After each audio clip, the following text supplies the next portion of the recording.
A friend who brings chocolate desserts into the kitchen is a friend indeed. And of course, Trishy, you're back. I'm back. I love when you come here because I know we're cooking with Cadbury chocolate. We certainly are. Cadbury chocolate, delicious. I know, and I see these go? wonderful figs. How are we going to cook them? Well, we're going to make a really easy dessert. It's the white chocolate fig and ginger gratin. Oh, yum. Yum. Gratin. A gratin. Interesting for a dessert recipe. Absolutely. Usually gratin is saved for savoury dishes like potatoes and vegetables and so forth, but this one's delicious because it's got a beautiful creamy white chocolate topping, and then we pop it under the grill to get it all nice and brown and ready to go. Wonderful. Let's get started. Okay, what we need to do first of all is to trim the figs, get those little stalks off. They're not so nice to eat. And then we can actually halve those and pop the face side up into the dish that we're going to cook them in. All right, I've got a dish here and look at those little beauties. I know, it's one of those things, they've almost got that honey flavour to them, don't they? When they're ripe and in the prime of the season. Perfect. Is that how you want me to go around the dish? Oh yeah, we've got a dozen, so we just need to be able to get them all facing up. Okay, well, I'll start that then. Okay, what I might do is go on with the actual topping. I need to put 250 grams of Philadelphia into the mixer.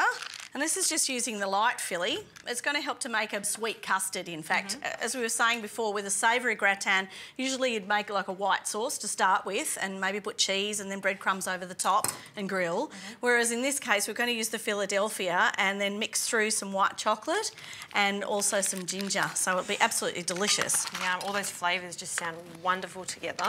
Did you say you brought that to room temperature, is that right? The main thing is whenever you're using block Philly that you need to warm it up a little, not necessarily heat it, but certainly we need to allow it to come to room temperature, and that helps to stop lumps, really. Fantastic. Okay, so we just need to beat that until it's nice and smooth. I'm going to pop in an egg. Pop that in, and that will mix and create a nice custard effect. Okay, well that looks good for me. It's nice and smooth. So all we need to do now is to add the most important of ingredients, the chocolate.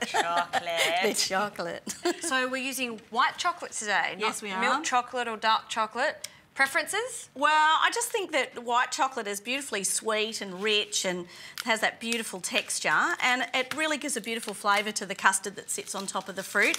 All chocolates go beautifully with fruit, but white chocolate's the star in this particular recipe with the figs. So basically, when you're using figs like this white chocolate just goes really well with it. I think so. I think it works beautifully with the figs. It works beautifully with other fruit too. Yeah. Particularly delicious with berries as well. Wonderful. Yum. This is ginger, isn't it? Yeah, it's glacé ginger. Glacé ginger, I love it. It's one of my favourite things. Is it? I love it with chocolate. It works really well. Okay, whilst Justine's doing that, I've got to grate some of the chocolate. So about 100 grams of the white chocolate we're going to grate, and then that's going to be stirred through the Philly mixture that we've already prepared, and that'll make the beautiful topping for the figs. And did you say this glacé will go through this almost like a chocolate bechamel, if you like?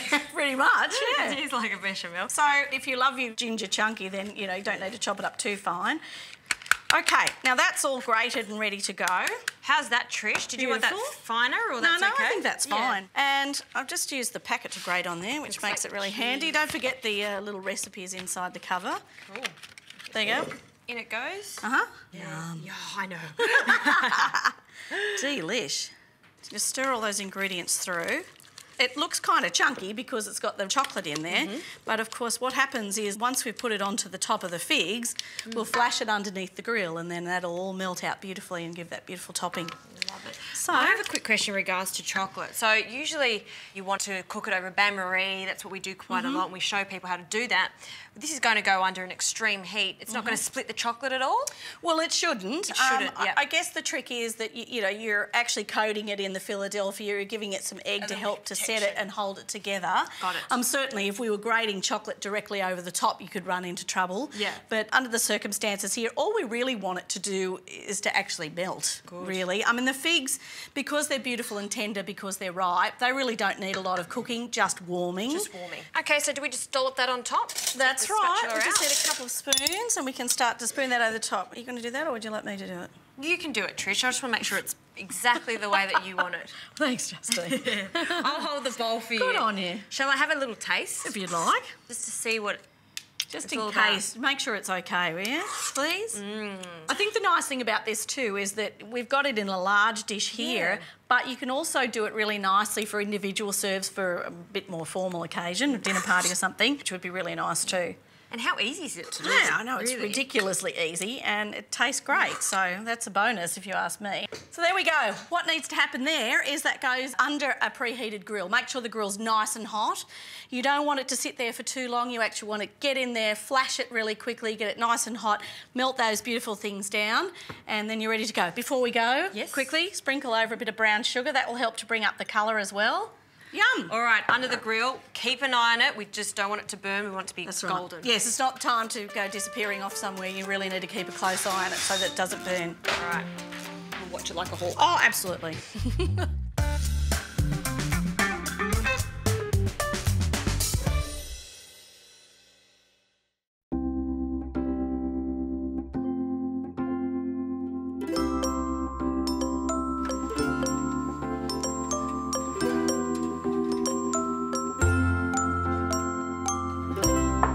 Trish, honestly, when you brought this out of the oven, automatically I think this is going to be a wonderful cauliflower cheese. But no, it plays with the mind, doesn't it? No, you know it's delicious figs. Look at that. And it's great to serve to the table in the dish that you've prepared it in, and then you can just serve it out from there. And you can, if you want, serve it with a little bit of cream or some ice cream. Is that very nice? It's terribly nice. We knew it was going to be. It's so good. I love it. And because of the Phillies, it's not salty, but it's got a little tang. bit. It's got a tang to it. And that intense fig flavour, it just works perfectly. Next dinner party, that's what my friends should look forward to. Awesome.